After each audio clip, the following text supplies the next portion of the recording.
আজ সকালে লাল কেল্লায় দেশের মাননীয় প্রধানমন্ত্রী ভারতবর্ষের নাগরিকদের উদ্দেশ্যে একটি ভাষণ দেন।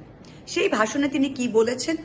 তিনি সারা ভারতবর্ষকে সতর্ক করেছেন যে ভারতবর্ষের বর্ডার দিয়ে নাকি ঘুষপেটিয়া অনুপ্রবেশকারীরা এসে যাচ্ছেন এবং তারা এসে ভারতবর্ষের জনবিন্যাসগত পরিবর্তন ঘটাচ্ছে।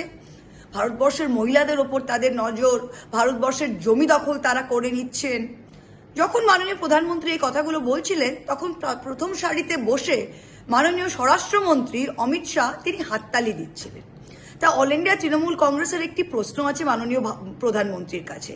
আমাদের বর্ডার সুরক্ষা, আমাদের সীমান্তকে সুরক্ষিত করার দায়িত্ব কার? স্বরাষ্ট্রমন্ত্রকের, স্বয়ং স্বরাষ্ট্রমন্ত্রী। তা যদি সেই বর্ডার দিয়ে, ভারতের বর্ডার দিয়ে ঘুষপেটিয়া অনুপ্রবেশকারী ঢুকে যাচ্ছে, তারা মহিলাদের ওপর নজর দিচ্ছে, তারা জনবিন্যাসগত পরিবর্তন ঘটাচ্ছে, তারা জমি দখল করছে, তাহলে তো অমিত শাহর প্রথম রিজাইন করা উচিত। তার তো প্রথম রিজাইন করা উচিত। সে প্রথম সারিতে বসে হাততালি দিচ্ছে কি? এটা তো উনার দায়িত্ব।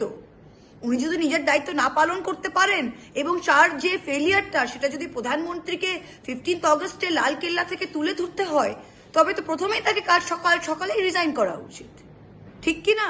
In his Independence Day speech, Prime Minister Narendra Modi said that infiltrators are coming in huge numbers and causing a demographic change.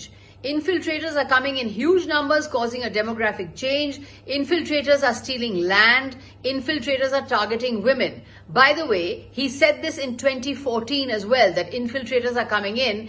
In 11 long years, he has had no success in dealing with the so-called infiltrators. And while the Prime Minister was talking about infiltrators causing a demographic change, what was the Home Minister, Mr. Amit Shah, doing? He was clapping. But the borders and the border security force are directly under the watch of the Home Minister, Mr. Amit Shah. Therefore, Mr. Narendra Modi should ask these questions of Mr. Amit Shah and also should immediately demand the resignation of Mr. Amit Shah, because so many infiltrators are coming in and clearly the border security force is failing to stop them. Therefore, Modi should immediately demand the resignation of Mr. Amit Shah. প্রধানমন্ত্রী যখন এই ইনফিলট্রেটরদের জন্য demography পরিবর্তিত হওয়ার কথা বলছেন, তখন আমরা দেখতে পেলাম যে দেশের মাননীয় স্বরাষ্ট্রমন্ত্রী অমিত শাহ তিনি হাততালি দিচ্ছেন। এখন আমাদের দেশের যে বর্ডারগুলো রয়েছে, যে বর্ডারগুলোর সুরক্ষার গোটা দায়িত্বটা বর্ডার সিকিউরিটি ফোর্স বিএসএফ এর ওপর, এই বিএসএফ অমিত শাহর মন্ত্রকের অধীনস্থ।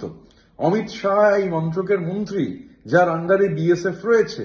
এখন মাননীয় প্রধানমন্ত্রী যে কথা আজকে বলেছেন, এই কথাগুলো যদি সত্যি হয়, যদি সত্যি অনুপ্রবেশকারীরা ঢুকে আমাদের দেশের ডেমোগ্রাফি, জনতত্ত্ব পাল্টে দিতে পারে, তাহলে এই প্রশ্নগুলো অন্য কাউকে নয়, ওনার করা উচিত সোজা অমিত শাহকে, এবং অমিত শাহ থেকে জানতে চাওয়া উচিত যে আপনি মন্ত্রী, এগুলো হলো কি করে, এবং অবিলম্বে অমিত শাহকে বলা উচিত যে এত অনুপ্রবেশকারী ঢুকে যদি দেশের জনতত্ত্ব বা ডেমোগ্রাফি পাল্টে গিয়ে থাকে, তাহলে অবিলম্বে আপনি পদত্যাগ করুন। দেশের উদ্দেশ্যে এই কথা বলবার আগে প্রধানমন্ত্রীর এগুলো মাননীয় অমিত শাহকে বলা প্রয়োজন, অমিত শাহর রেজিগনেশন চাওয়া প্রয়োজন। বাংলা খবর, আপনার রাজনীতি, আপনার আওয়াজ।